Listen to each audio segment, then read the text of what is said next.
ẹ jẹ́ ká tún gba iṣẹ́ ilé yìí, ẹ jẹ́ kí gbogbo wa tún gba iṣẹ́ ilé yìí. Báwo la ṣe fẹ́ ṣiṣẹ́ yìí? Ráìsì tútù la nílò,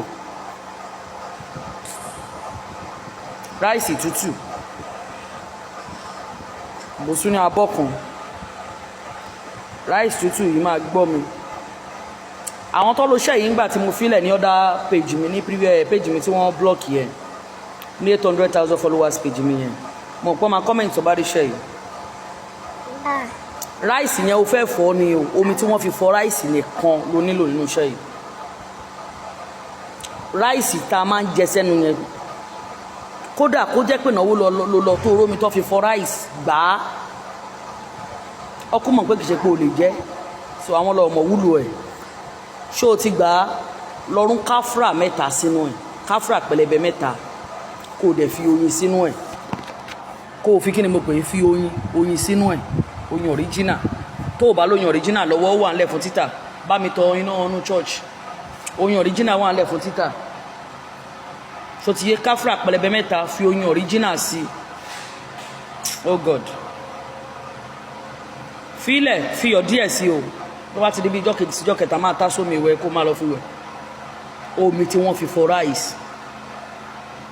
Ọmọ nǹkan tó lè pọ̀ wá spiritual náà ló fi jẹ́ pé ẹni tó bá jẹ́ ni ẹ̀mí ló lè yé.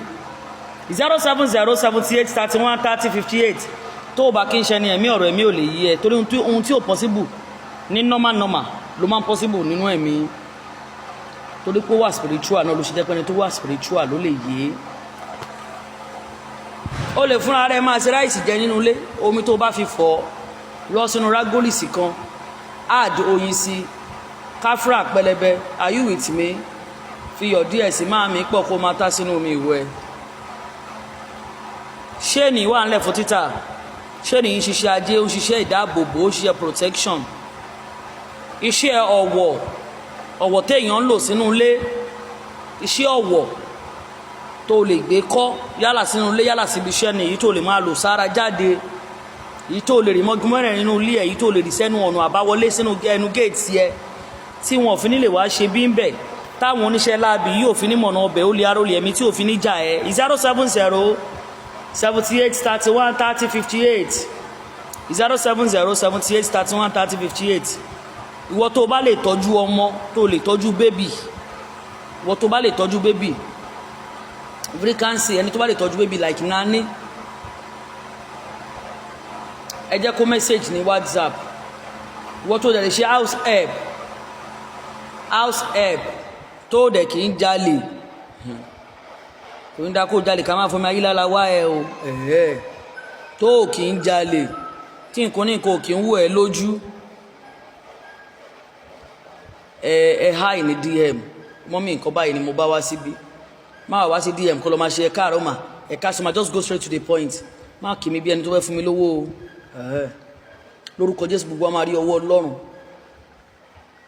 Omi yìí la nílò, mo ní chain yìí wà ńlẹ̀ fún títà, òrùka náà wà ńlẹ̀ fún títà, tó ń ṣiṣẹ́ ààbò tó dájú, tó ń ṣiṣẹ́, a ní èyí tó jẹ́ multipurpose, tó ń ṣiṣẹ́ gbogbo níṣe, a dẹ̀ ní èyí tó yẹ kó ń ṣiṣẹ́ fàánú lọ́tọ̀, a ní èyí tó ń ṣiṣẹ́ ojú rere lọ́tọ̀, a ní èyí tó ń ṣiṣẹ́ attraction lọ́tọ̀, a ní èyí tó ń ṣiṣẹ́ apàṣẹ lọ́tọ̀, lóríṣiríṣi ní gbogbo wọn wà.